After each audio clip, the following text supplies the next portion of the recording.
Good morning class. This is your maths video. Open your maths notebook. बच्चों मैंने आपको chapter 7 division में आपको ये वर्क करा दिया था नोटबुक में, है ना. Fill in the blanks.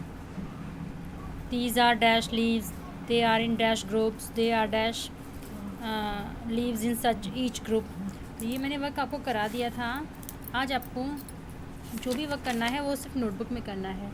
Divide the following. पहला ये वर्क है आपको जो नोटबुक में करना है. आपको डिवाइड द फॉलोइंग. इसमें आपको 16 को 4 से डिवाइड करना है और आंसर आपको यहाँ लिखना है आपका, ठीक है. फिर आपको 4 को 4 से डिवाइड करना है, आंसर इधर आएगा आपका. फिर 8 को 2 से डिवाइड करना है, 20 को 4 से डिवाइड करना है, 32 को 8 से डिवाइड करना है, 36 को 6 से डिवाइड करना है और 21 को आपको 3 से डिवाइड करना है और 20 को आपको 5 से डिवाइड करना है बच्चों, ठीक है. एक बार फिर से चेक कर लो आप.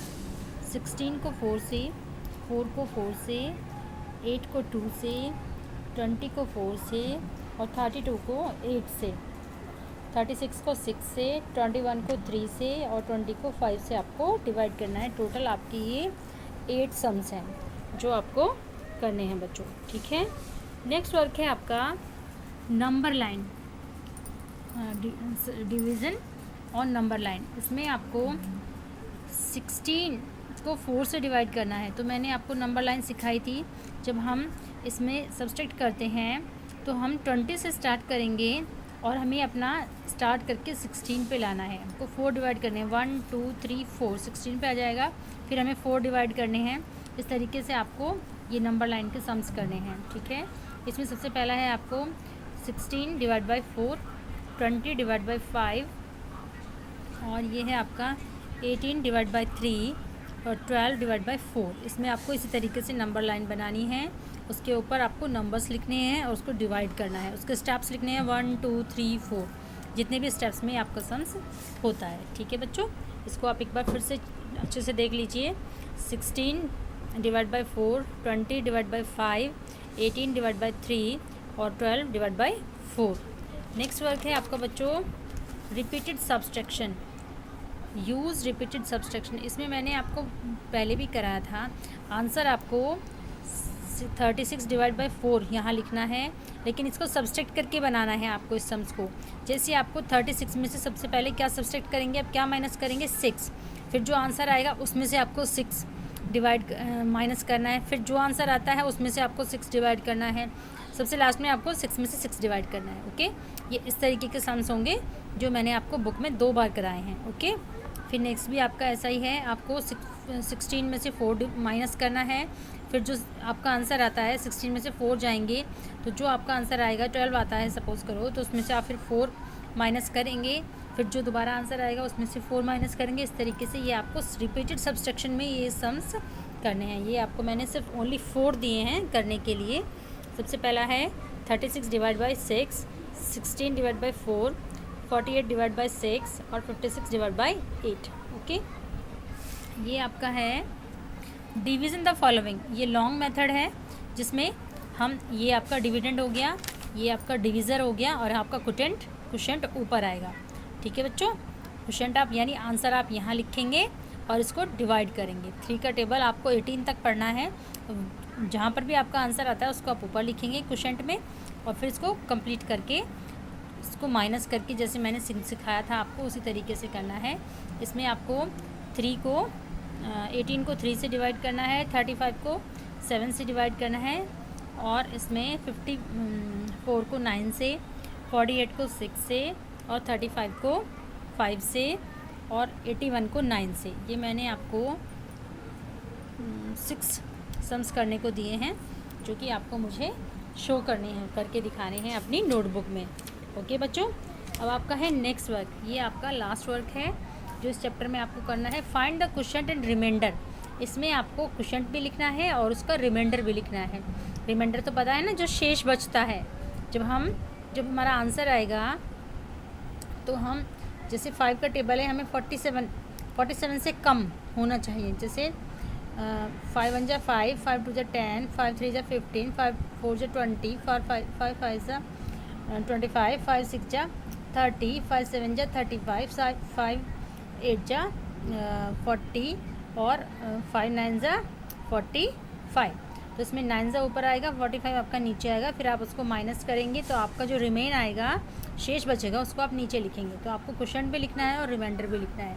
ये कितने सम्स दिए मैंने आपको? 1 2 3 4 5 सम्स आपको मैंने क्वोशंट और रिमाइंडर वाले दिए हैं। इनको आप मुझे करके नोटबुक में शो करेंगे। जैसे सबसे पहला है 47 divide by 5, 25 divide by 4, 65 divide by 9, 51 divide by 7 और 23 डिवाइड बाई 3। ठीक है, और इसके बाद आपका नोटबुक में इस चैप्टर का वर्क कंप्लीट हो जाएगा। नीचे आप लिखेंगे चैप्टर 7 कंप्लीटेड।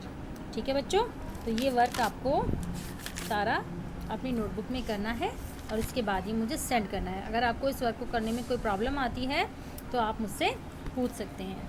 नेक्स्ट वर्क बच्चों मैं आपको नया चैप्टर आपकी बुक में कंप्लीट कराऊंगी आज। ठीक है,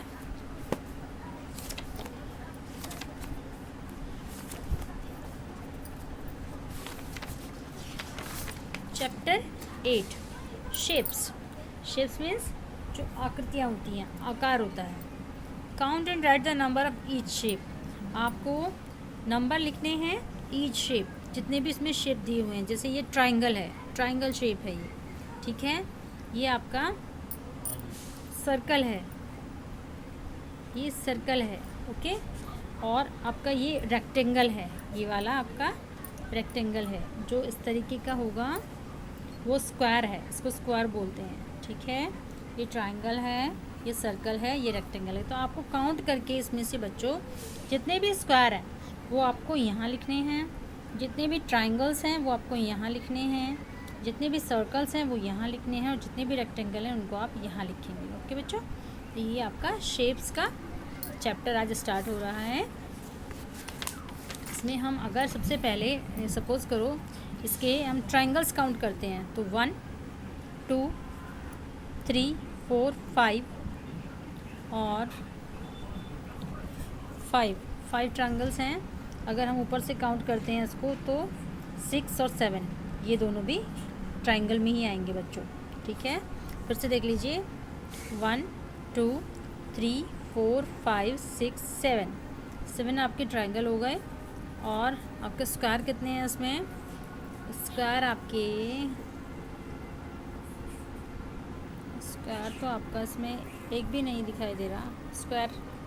ये आपका स्क्वायर है 1 ये। ठीक है, और आपके सर्कल कितने हैं? 1 2 3 4 5 6 7 8 9 आपके सर्कल हो गए हैं। रेक्टेंगल कितने हैं आपके?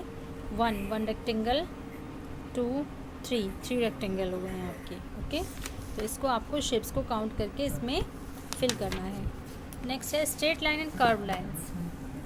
We draw shapes using lines. हम जब कोई शेप बनाते हैं तो सबसे पहले क्या करते हैं, उसमें लाइन ड्रॉ करते हैं, लाइन को यूज़ करते हैं। The lines can be straight और कर्व्ड। और ये लाइन कैसी हो सकती हैं? स्ट्रेट मीन्स सीधी, कर्व्ड मीन्स जो घुमावदार होती हैं, ऐसी घूमी हुई, है ना। स्ट्रेट मीन्स सीधी और ये कर्व घुमावदार।